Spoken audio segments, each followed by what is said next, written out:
Vamos a conversar ahora con el diputado Fernando Iglesias. Ahí lo veo a Fernando. Ahora sí. ¿Cómo te va, Fernando?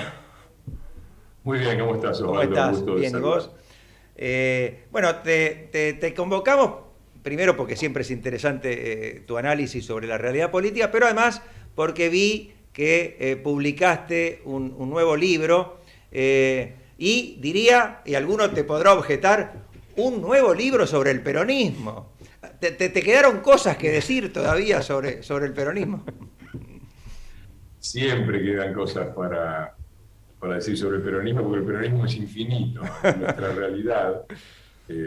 Y cuando me dicen que yo soy un obsesivo con el peronismo, le digo, no, que yo estaría feliz de quitarme cualquier tipo de relación con el peronismo. Obsesiva con el peronismo es una sociedad que, a pesar de todos los desastres consistentes que han hecho siempre en el poder, lo sigue votando. Esa sí que es una obsesión.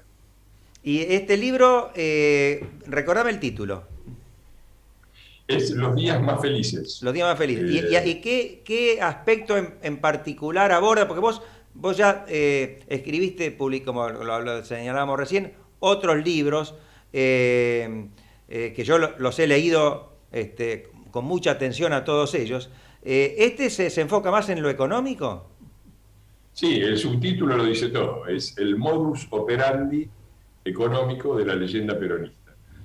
Modus operandi no es una expresión casual, porque parte de una caracterización muy clara en el sentido de que el peronismo no es una fuerza política, ideológica, con una serie de principios.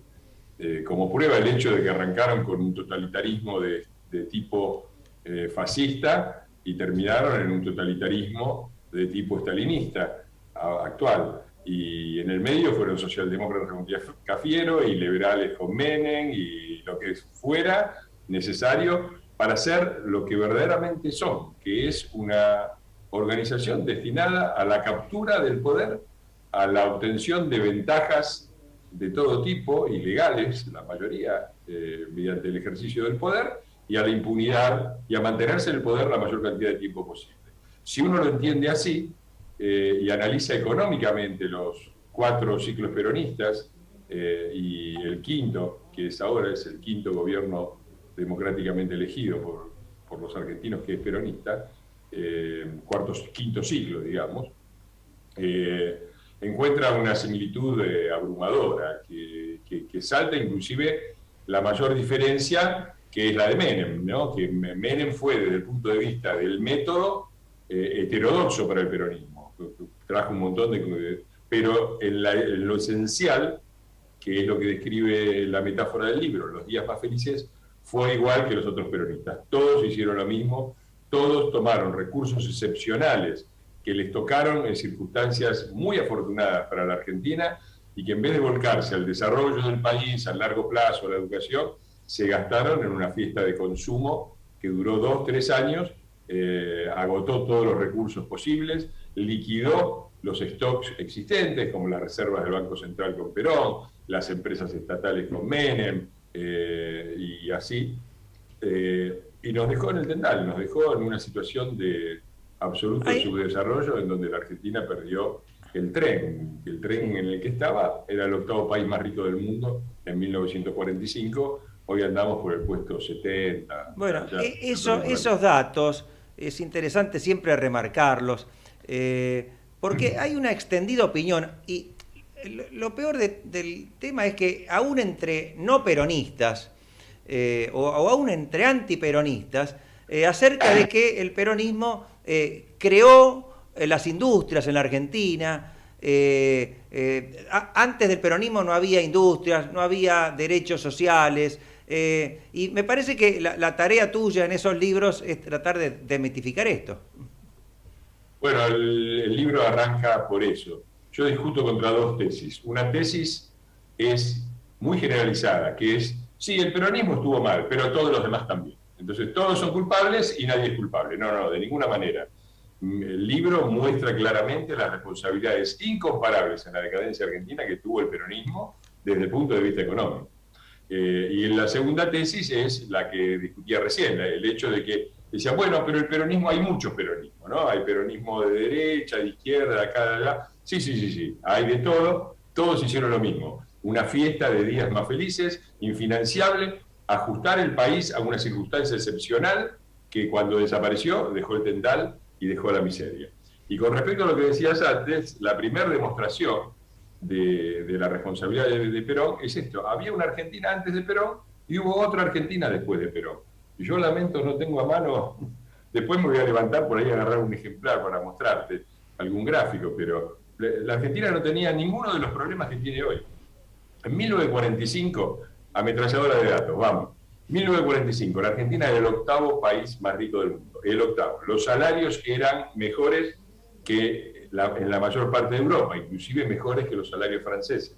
El PBI argentino era 4 veces mayor que el PBI brasilero y el doble que el PBI mexicano. La legislación laboral y social era la más avanzada de Latinoamérica, comparable solamente a la del Uruguay, y muy superior a la que había en casi todos los países europeos. Así que es mentira también que la gente vivía en la miseria, como muestra el hecho de que inmigraban permanentemente de Europa hacia nuestro país. Si Argentina hubiera seguido ese ritmo de desarrollo, si hubiera tomado el ritmo de desarrollo de Brasil, por ejemplo, 1945, ¿cuánto creció Brasil? Si la Argentina hubiera crecido a ese ritmo, hoy sería el cuarto país más rico del mundo, detrás de 3 emiratos petroleros y por delante de Suiza. Alrededor de 60.000 millones de pesos per cápita anuales. Y si hubiera seguido el ritmo mediocre de Latinoamérica o de México, estaríamos mejor que Italia y que España, que más que nos duplican en PBI per cápita. La comparación, para empezar. La comparación con Brasil es interesante porque... perdón, Fernando, no te interrumpí. Ninguno de los problemas que tenemos existía antes del peronismo. En Argentina se ahorraba el 80% de los ahorros, eran en pesos y a un plazo medio de 40 años, plazo medio, a tasa fija. Eso porque no había inflación. De 1900 a 1945, la inflación en Argentina había sido del 1,6% anual. 1,6% anual. Y la industria era alrededor del 19% del PBI. Durante los 10 años de Perón aumentó al 20%. Esa fue la industrialización de Perón. Y el ritmo de crecimiento de la Argentina en los 10 años anteriores a 1945, llevábamos 10 años de crecimiento consecutivo en los cuales la industria se había duplicado, porque crecía a más del 5,5% anual, 5,5% anual, una década, y más rápido que el resto de la economía. Y podría seguir por horas, ¿no? El último default, ¿no? La Argentina era un país acreedor. Perón estatiza los ferrocarriles con deuda que tenía Inglaterra, nos debía plata, y con esa, las reservas del Banco Central tenían un nivel cercano superior al 15% del PBI, que jamás volvió a alcanzarse. Y no sé, el último default, la última que digo, el último default argentino, que es la demostración del fracaso comercial, ¿no? Porque los defaults vienen cuando no tenés dólares, y no tenés dólares porque importás más de lo que exportás. Bueno, último default de la Argentina, 1890. Siguiente, 1950 con los muchachos. Todos los ciclos peronistas, los 5, empezaron con superávit comercial. Cantaron la marchita de la independencia económica, de la soberanía no sé qué, y la industrialización sustitutiva de no sé cuánto. Todos empezaron con superávit comercial, es decir, exportando más de lo que se importaba, y todos, sin excepción, terminaron con déficit comercial, es decir, importando más de lo que se exportaba. Todo eso es una parte de lo que está resumido en el libro, con cifras que lamentablemente nadie lleva al debate. Ese es uno de los dramas que tenemos. El otro día fui a la Feria del Libro a escucharlo a Vargas Llosa en una entrevista que le hizo Jorge Fernández Díaz. Una sala muy amplia, llena. Y una de las frases que me quedaron de Vargas Llosa, después la reprodujo él en un artículo que sacó en La Nación. Él lo mira a Fernández Díaz y le dice: cuando yo era chico, en Cochabamba, en Bolivia, él vivió en su infancia 9 años en Bolivia, recibíamos todas las semanas 3 revistas en casa. Las 3 revistas que recibíamos eran Leoplan, que leía mi abuelo, Para Ti, Villiquen, que leía mi abuela y mi mamá, y Villiquen, que leía yo. Las 3 argentinas. Y mirándolo a Fernández Díaz le preguntó, ¿qué les pasó? Bueno, tu respuesta creo que sería clara. No, es que la decadencia económica ha ido de la mano de una decadencia educativa y de todo tipo, que hoy es evidente, ¿no? Es evidente en quienes nos gobiernan. Vos fijate el plantel de incapaces que tenemos, ¿viste? Llevamos 2 cancilleres consecutivos que no hablan inglés, Alberto es el presidente, Cristina es la vice. Digo, es todo de un nivel de aproximación. Este chico Guzmán, que es probablemente un buen ayudante de cátedra en Columbia. Digo, el nivel de degradación cultural y educativa del país es preocupante también, porque se está agravando por el hecho de que los más educados, los que mayor contenido simbólico podrían aportar a nuestra economía, se están yendo. Y después tenés a un verdadero negado como Filmus, que fue ministro de Educación, que está a cargo de Ciencia y Tecnología, diciendo hace poco que él no quería que los argentinos, los programadores argentinos, trabajaran para empresas extranjeras. Digo, vos te das cuenta, en la sociedad de la información, Internet, ¿qué más queremos que un chico que trabaje para Google, para Facebook? Lo que habría que decirle es simplemente facilitarle las cosas para que pueda traer lo que gana en dólares, recibirlo en los dólares que ganó y no la mitad, e incorporar eso al país, incorporar eso al consumo del país. En vez de eso, le ponen todo tipo de trabas, le quitan las moneditas del bolsillo y lo echan para que se vaya a hacer lo mismo a Uruguay o a otro lado. Bueno, esos son los brutos e ignorantes que trajo el peronismo al poder desde las épocas en que Vargas Llosa tiene una frase que me parece extraordinaria, dijo: el peronismo convirtió a un país que era del primer mundo en uno del tercero. Me parece que eso lo dice todo. Sí, sí. Y bueno, lamentablemente el kirchnerismo ha resucitado algunas consignas nacionalistas que imaginábamos que ya estaban completamente caducas, aún con el peronismo posterior, ¿no?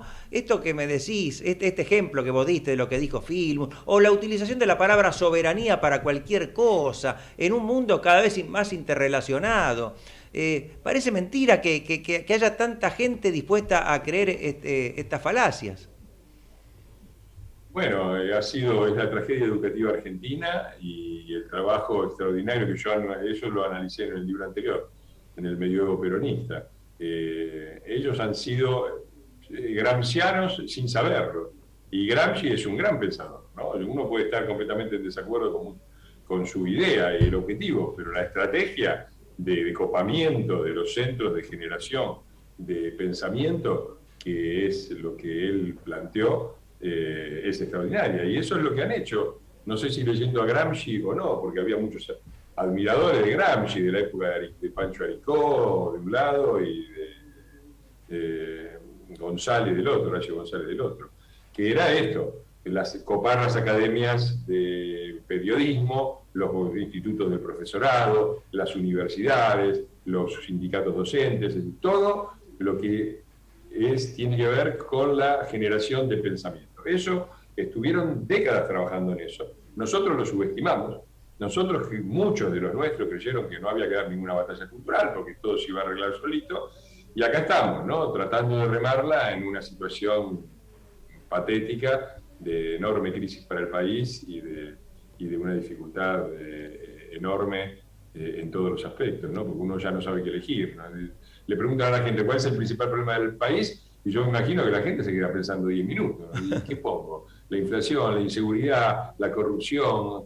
Es difícil decidirse, ¿no? ¿Y qué experimento extraño que ya lo veíamos, no había que ser demasiado agudo en el análisis, desde que ella lo inviste en un tuit a él como presidente, y ahora trata de separarse de la criatura que ella formó, pero faltan todavía bastante tiempo para la entrega del poder, y esta situación, digamos, yo veo que está la oposición, está el gobierno, y hay un contragobierno dentro del gobierno, y esto lleva a un bloqueo de cualquier decisión. Es un gobierno que no adopta ninguna decisión. Pero eso es uno de los objetivos básicos de la publicación de este libro, que se basa en la tesis de que hay un solo peronismo. No hay 2, 3, 4. Cuando se pelean y cuando se separan es simplemente para elaborar una nueva estrategia. Yo no digo, está claro que el sector kirchnerista no es lo mismo que el otro sector peronista. También está claro que la que manda es Cristina y que manda siendo minoría, porque cuando se separaron los bloques en diputados y en senadores, resultó que el kirchnerismo era la minoría y la mayoría es peronista. Y sin embargo el peronismo se queda ahí con la esperanza de que esto sea un fin de ciclo del kirchnerismo y que el peronismo pueda recuperarse. Perdón, estoy un poco resfriado. Que pueda recuperarse, ya sea con Alberto o generando un nuevo moderado, porque siempre están los Julio Bárbaro de la vida que dicen, no, pero esto no es el verdadero. Ahora viene el verdadero. Bueno, el libro argumenta con eso. El libro trata de romper con esta idea de que hay varios peronismos. Hay un solo peronismo, es el que nos ha gobernado, es el que está en el poder. Su interna es constitutiva, siempre ha existido, existió en los 70, existió el grupo evitista desde el principio. Vos que sabés mucho de historia, sabés que el grupo de Evita era una parte del peronismo y el aparato político y sindical era otro, y Evita era de alguna manera una marginal. Esto forma parte del peronismo. Entonces, consentirle otra vez esta maniobra, de decir, bueno, no, ahora viene el verdadero peronismo. Ya tuvimos, digo, desde el 2001 hasta ahora, desde el que se vayan todos, que pagamos tan caro, ¿no? Ahora, bueno, eso te quería preguntar, Fernando, eso te quería preguntar, porque me parece que esta sensación tan justificada, por otro lado, por todo lo que venimos comentando, de hastío, de enojo de la sociedad, puede desembocar en un nuevo que se vayan todos. De hecho, bueno, la aparición de algunos sectores con un discurso antipolítico, a mí me parece peligrosa, más allá de que en algún sentido pueda ser positiva, porque empujan el debate hacia cuestiones de mayor racionalidad económica, de prestarle atención al déficit fiscal, de terminar con un estado elefantiásico, todas cuestiones con las que yo coincido, pero me parece que la idea de que una persona mesiánica puede solucionar los problemas argentinos, y considerando que todos los demás que no se subordinan a él son una casta despreciable, nos puede llevar a situaciones todavía peores. Sin duda, sin duda. Y para eso hay cosas para ver directas ahora, la experiencia de Perú, por ejemplo, que ganó este pobre hombre también en una protesta, y ahora obviamente empeoraron todas las cosas, ¿no? Y yo creo que en Milei, ya que me parece que aludí sobre sí, todo sí, concretamente. Encarna sí una cosa razonable desde el punto de vista económico, y muchas de las ideas, por ahí yo no estoy de acuerdo con él hasta dónde habría que llegar, pero que hay que ir hacia una revalorización del sector privado, bajar el gasto público, bajar el déficit, racionalizar o liquidar las empresas estatales deficitarias. Bueno, todo eso está muy bien, y está muy bien que él lo plantee. Su planteo político, en cambio, es infantil, ¿no? Es de alguna manera la misma fantasía que otros tienen del otro lado y que otros tuvieron con Perón, ¿no? El individuo mágico que llega. Perón por lo menos tenía atrás, lamentablemente, digo por lo menos, pero lamentablemente hizo mucho, y mucho daño sobre todo, porque tenía atrás al ejército y armó 3 partidos, y obviamente formaba parte del GO y de todo un sector. Bueno, acá la verdad es que pensar que se va a llegar una persona que no tiene bloque de diputados, que no tiene equipo económico, que no tiene, y va a cambiar las cosas gritando desde un escenario, forma parte de la locura argentina, que pagamos muy caro, porque el que se vayan todos, del 2001, recuerden, se hizo con 38,3% de pobreza. Un año después estábamos en 57,5% de pobreza, es decir, 50% más de pobreza, y nadie salió a cacerolo. Y después tuvimos 20 años, desde el 2001 hasta ahora, son 20 años casi ininterrumpidos de peronismo, con 4 años de intervalo en los cuales se ocuparon de no dejar gobernar, de bloquear la reforma laboral, de bloquear la reforma impositiva, de tirarnos 14 toneladas de piedra. Entonces, si no aprendemos de la historia, si no aprendemos que no hay atajo, que lo que necesitamos es construcción institucional, lo que necesitamos, bueno, es el viejo discurso totalitario, estalinista o fascista, da lo mismo, contra la partidocracia, el parlamento, las instituciones burguesas, la democracia demoliberal, decía Perón. Mirá qué coincidencia. Ezequiel. ¿Qué tal, Fernando? Te habla Ezequiel Domínguez. Yo te escuchaba hablar sobre esta batalla cultural, vos sos diputado y acabas de hacer un aporte, sin duda, a esa batalla cultural y quería preguntarte cómo ves de cara al 23 el debate que se va a dar, porque hoy pareciera que se estaban hablando de candidaturas y las internas del gobierno, pero no hay mucha sustancia, digamos, de hacia dónde tiene que ir la coalición, tanto gobernante como opositora, y si vos ves algún rumbo que puede tomar ese debate. Estoy escribiendo sobre eso, justamente estaba aprovechando, porque nosotros no trabajamos nunca, los diputados de asesor. Ayer, el otro día puse un tuit diciendo que todos sueñan el sueño húmedo de que estuvimos sentados de 9 a 17 horas frente a la computadora, y todos me dijeron, pero todos trabajamos 8 horas. Pero yo no, ojalá pudiera trabajar 8 horas, y hoy estar como está la mayoría, justificadamente. Mira, Fernando, nosotros... Hoy el reportaje acá, a las 9 estoy con Fernández Díaz, estuve produciendo, corrigiendo 2 proyectos de ley, un artículo, y ahora voy a publicar un informe de actividad. Bueno, entre lo que estaba escribiendo es un poco la respuesta a lo que vos me preguntás, Javier, que es la crítica a Juntos por el Cambio. Primero, hay una parte que yo creo que hay 2 elementos que son justificados de la crítica, que los hacemos propios, los hizo Macri el otro día, la pérdida de la capacidad innovadora y disruptiva que tenía Juntos por el Cambio y que con algunas voces se está diluyendo, ¿no? Va hacia el consenso, el status quo, más juntos que cambio. Bueno, nosotros tenemos que volver a encarnar el cambio y no nos sirve estar juntos si no estamos juntos por el cambio. Primera cosa. Segunda, es que es cierto que ha habido algunas manifestaciones, no voy a personalizar porque no quiero caer en lo mismo, de división y de discordancias externas que se hicieron públicas y que la verdad no ayudan mucho. Esto es justo. Lo demás no es justo. Se nos pide, por ejemplo, que solucionemos problemas actuales. No podemos. Es así de sencillo. Esto es un sistema democrático. Nosotros somos la minoría en diputados y una minoría todavía más pequeña en senadores. En los grandes problemas que tiene el país hoy, no podemos actuar. No es que podemos solucionar el problema económico, el de la inflación, que podemos solucionar el de las relaciones internacionales, de la crisis de seguridad.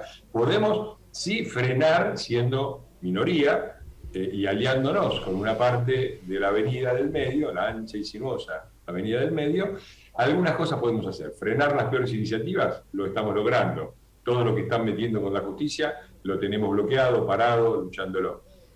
Podemos también, por ahí, meter algún golcito. Metimos lo de boleta única, vamos a ver si avanza, vamos a ver si salen diputados, qué pasa en senadores, y si no lo veta el presidente. Bueno, tenemos una república presidencialista, es una realidad, y si quieren que de la oposición haga algo, bueno, tenemos que ir al gobierno y tenemos que tener mayoría en ambas cámaras. Ahora, los mismos que nos critican tienen posiciones de división que nos quitan un poder si es que llegamos en el 2023. Yo veía hoy hay una cosa esquizofrénica que no ayuda. Hoy en Twitter, creo que veía algunos que te reprochaba que no impulsabas el juicio político al presidente. Y es reiterada esa idea, ese pensamiento mágico. También tenemos proyectos presentados de juicio político al presidente, a Ginés González García, a Cafiero. Ya lo sé. Se necesitan 2 tercios, no tenemos 2 tercios. Fin de la polémica. Es un sistema presidencialista, escasamente parlamentario, hacemos lo que... y nosotros somos minoría. Logramos quitarle, muchos dicen, no, pero dijeron que en el Senado, no, lo que dijimos es que había que quitarle la mayoría automática y por lo tanto el quórum, cosa que se hizo. Ahora les cuesta llegar al quórum, siempre tienen que andar consiguiendo algún favorcito por ahí. Bueno, es lo que se puede hacer, digo, y las experiencias de salida del sistema institucional para acabar con el peronismo, 1955 y 1976, demostraron que no sirven. Para empezar, porque los que entraron hicieron desastres iguales o mayores. Y para seguir, porque le dieron la excusa justa al peronismo. Entonces, la salida a esto que básicamente es una carencia de instituciones y de república, se soluciona con más instituciones y más república, no buscando atajos ni líderes mesiánicos.